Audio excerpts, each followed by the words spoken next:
Alright, now we're going to pick up where we left off in the last video by actually solving a couple of examples of 3x3 systems.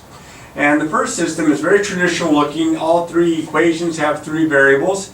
And the trick, if there is what you want to call a trick to it, perhaps I should say, perhaps the best avenue to solve this, because it's not going to be able to be done like the 2x2 systems with a simple substitution or elimination.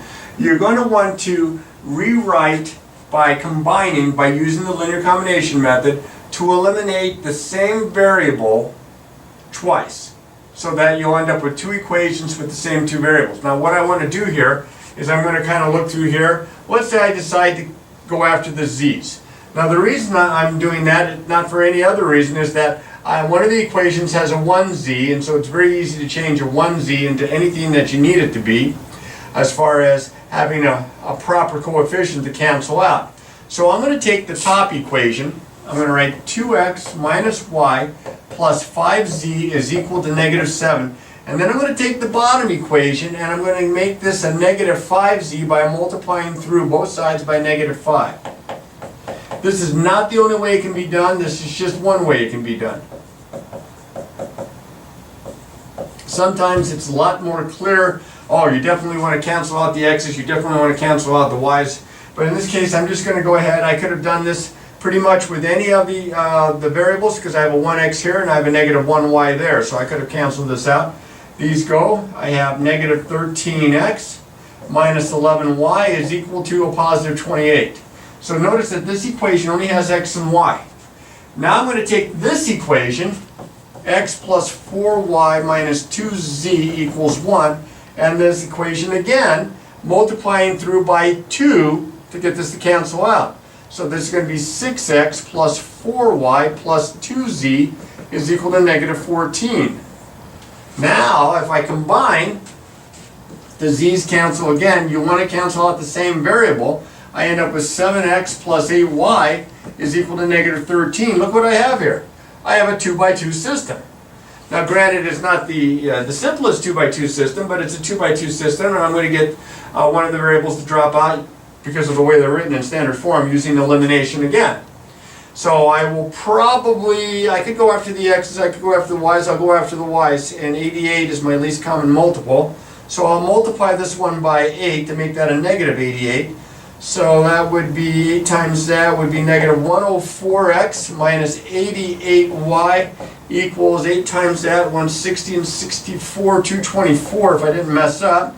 I'll take this equation, I'll multiply this one by, let's see, 11. So that's 77x plus 88y is equal to negative 143 if I didn't mess up there as well. Set up so that the y's cancel out. I end up with what, 23 to negative 27x equals, and over here, one looks like 81. If I divide both sides by negative 27, oh, that's nice. No fractions. I have my x value. Now remember, the solution to this is an ordered triple, not an ordered pair. So this is only the first part. I have negative 3, and I have two more parts to find. But since I have x is negative 3, and since these two equations here are just in terms of x and y, if I plug in, I can find y. So let me take this equation right here and plug the negative 3 in for x. 7 times negative 3 plus 8y is equal to negative 13. Negative 21 plus 8y is equal to negative 13. If I add 21 to both sides, I get 8y is equal to 8. If I divide both sides by 8, I have y is equal to 1. Now you don't have to go in order, it just seems that's just coincidence that I'm going in order here. So now I have x, now I have y, I'm looking for z. Don't go back to any of this, go back to up here to the original equations, pick one that looks simple, I'll take the bottom one, and I'll solve for z by plugging negative 3 in for x and positive 1 in for y. So let's see, I'll just do it down here. So that's 3 times negative 3 plus 2 times 1 plus z is equal to negative 7.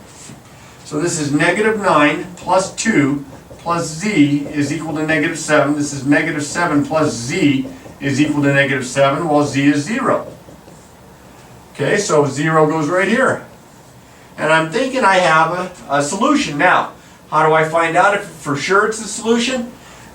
You plug back in, just like the example from the previous video. You plug back into all three equations and you see if it satisfies all three equations. Now, I'm not going to necessarily plug in and do all the arithmetic because I don't have very much space, but I'm going to kind of just check it in my head here. So that's negative 6 minus 7 plus 0, negative 7. Negative 3 plus 4 would be 1 plus 0, or minus 0, 1. And then negative 9 plus 2 is negative 7 plus 0 is negative 7. I think I got a good answer. There you go. Now look at all the steps. One silly mistake with a sign or with a multiplication and it's going to mess up. And the problem is when it messes up, it usually ends up at this step somewhere along here that you don't get a nice integer. You get some kind of difficult to do arithmetic with type of a fraction, like maybe you would get 79 over negative 27 or something like that. And that will slow you down arithmetic-wise.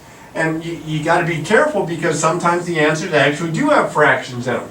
But if you get a really terrible looking fraction right away, go back and check your work before you go much further.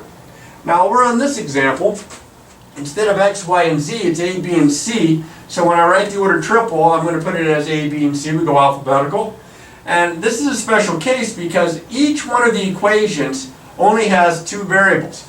This one has the a and the c, the b and the c, the a and the b. So they're always missing one variable, but that's to your advantage. You like for that to happen because of what I was showing you back here. We want to knock out a variable. So what I'm going to do here, for example, is that I see that this one's got a and c, this one's got a and b. And I like the fact that this is a 1a.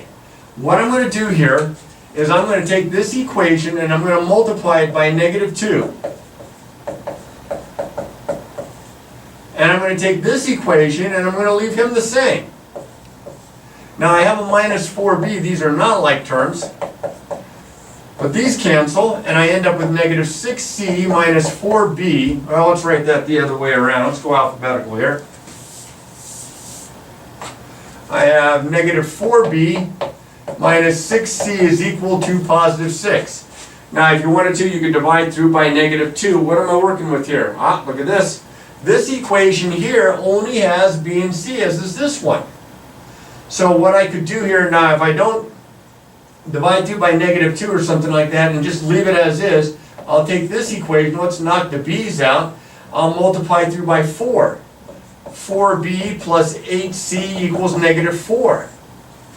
The b's cancel, I end up with 2c equals positive 2, c is equal to 1. So I know my answer is something, something, 1. And then I start to work my way out. Since I know c is 1, if I go to here, I can find a. A plus 3 times 1 is equal to 4. A plus 3 is equal to 4. A is equal to 1.